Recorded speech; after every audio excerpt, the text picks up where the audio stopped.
Pemirsa, seorang gadis pekerja di toko roti meninggal dunia diduga menghirup asap genset saat tengah tertidur di toko di Jalan Veteran Pasar 10, Desa Manunggal, Deli Serdang, Sumatera Utara. Dan seorang rekan kerja lainnya dilarikan ke rumah sakit terdekat dalam kondisi kritis.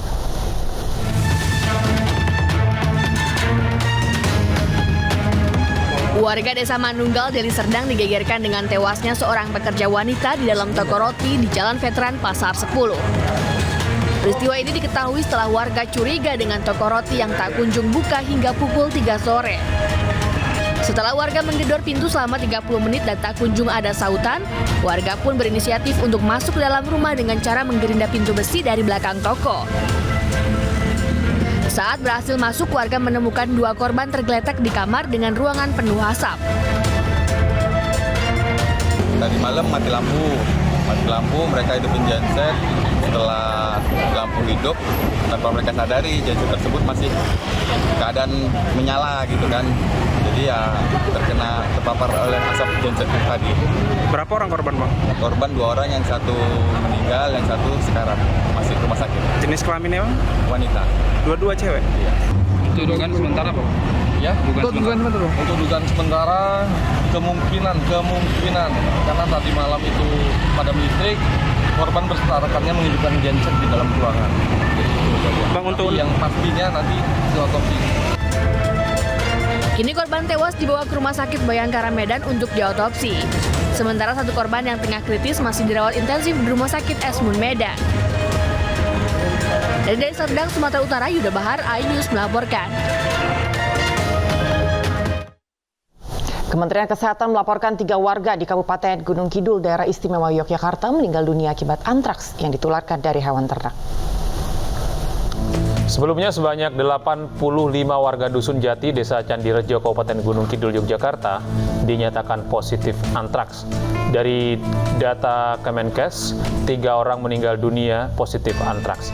Dinas Kesehatan Gunung Kidul bergerak dan mengambil sampel darah sebanyak 125 orang untuk dilakukan uji lab. Hasilnya 85 orang dinyatakan positif antraks dengan 18 orang diantaranya positif antraks dengan gejala. Sedangkan lainnya positif antraks tanpa gejala. Dari total 85 warga yang positif antraks, seluruhnya dilakukan pemantauan dari Dinas Kesehatan setempat.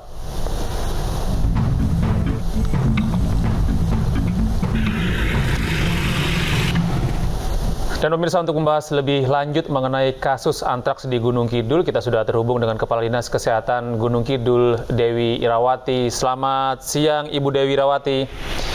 Selamat siang, Mas dan juga Angga.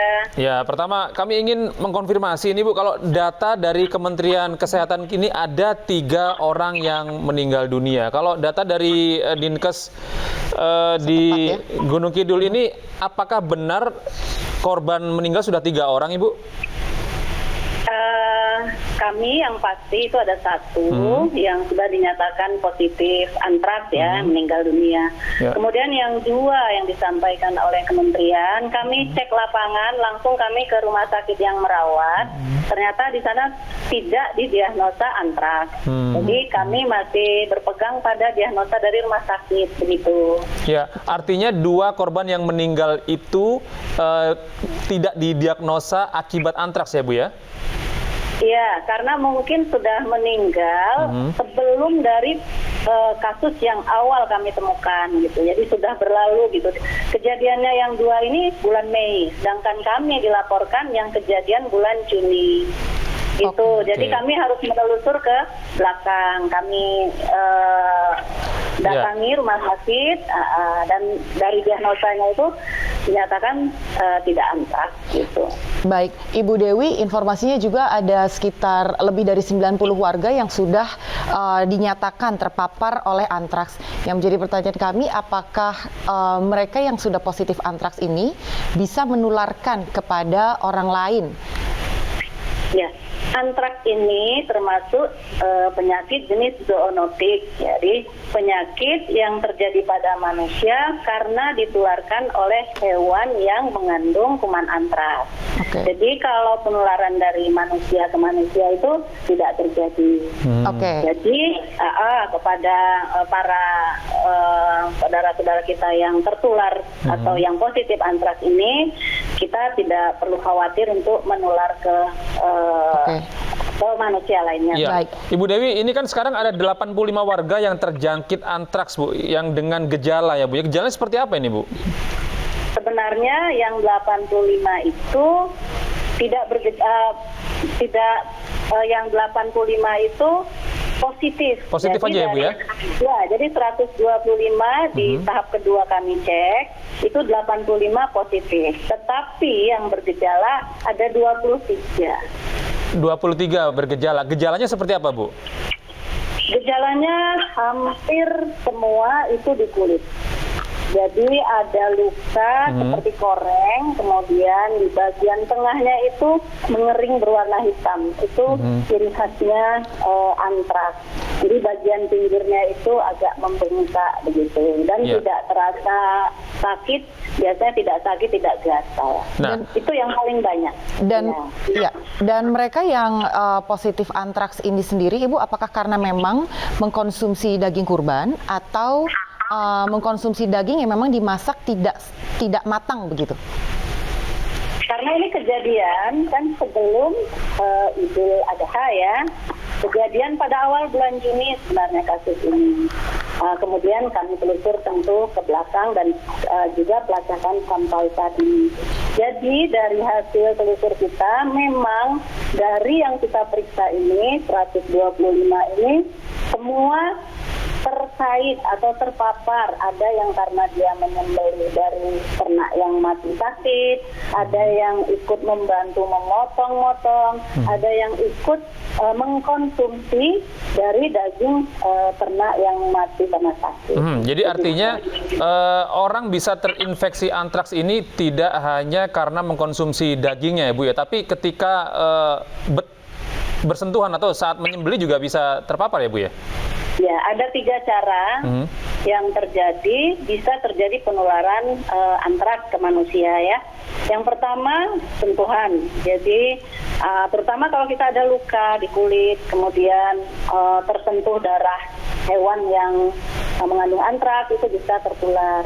Yang kedua adalah antraks yang terjadi di saluran pencernaan, itu karena dikonsumsi. Kemudian yang ketiga, itu penularan lewat udara, lewat respirasi atau lewat kita menghirup udara yang mengandung antraks.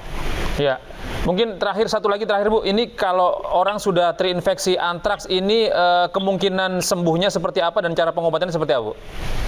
Ya, hampir sebagian besar ya, 90-95% itu gejala di kulit.